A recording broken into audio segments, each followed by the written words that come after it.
Hi friends, T68 பட title GOAT கோட்னு ஒரு news social media ஃபுல்லாக காட்டு தீ போல பரவிட்டு இருக்கு. இந்த தகவல் ரூமரா உண்மையா? வாங்க அதை பற்றி இந்த வீடியோவில் பார்க்கலாம். 2 நாள் முன்னாடி பாஸ் அண்ட் பசில் இந்த 2 டைட்டிலில் ஒன்று தான் T68 பட டைட்டிலாக இருக்கும்னு சோஷியல் மீடியா ஃபுல்லாக ட்ரெண்டிங்கில் இருந்தது. இதை பார்த்துட்டு அர்ச்சனா கல்பத்தி நீங்கள் சொல்கிற மாதிரி பாஸ் அண்ட் பசில் இது ரெண்டுமே T68 பட டைட்டில் கிடையாதுன்னு திட்டவட்டமாக சொல்லிட்டாங்க. அர்ச்சனா இந்த மாதிரி ஒரு தகவலை சொன்ன ஒரே நாளில் மறுபடியும் தளபதி ஃபேன்ஸ் கோட்டுங்கிற டைட்டில் தான் தளபதி 68 படத்துக்கு டைட்டிலாக வைக்க போகிறதா ஒரு தகவலை சோஷியல் மீடியா ஃபுல்லாக ட்ரெண்டிங் ஆக்கிட்டு இருக்காங்க.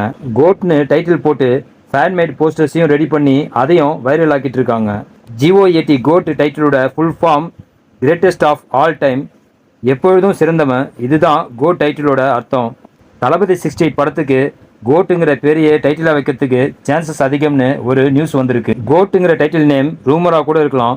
நமக்கு உண்மையான டைட்டில் தெரியணும்னா December 31 வரைக்கும் நம்ம வெயிட் பண்ணி தான் ஆகணும். T68 படத்துக்கு இங்கிலீஷில் டைட்டில் வைக்க போகிறதா வெங்கட் பிரபு முடிவு பண்ணி அதை தளபதியும் ஓகே பண்ணிட்டாரு. ஒருவேளை தளபதி சூஸ் பண்ண டைட்டில் நேம் கோட்டாக கூட இருக்கலாம். Okay friends, greatest of all time, Thalapathy எப்பவும் கிரேட், இதுதான் கோட் டைட்டிலோட அர்த்தம். இந்த டைட்டில் எப்படி இருக்குன்னு கமெண்ட்டில் மறக்காமல் சொல்லுங்கள். நெக்ஸ்ட் வீடியோ சந்திக்கலாம். ஓகே, தேங்க்யூ, பாய்.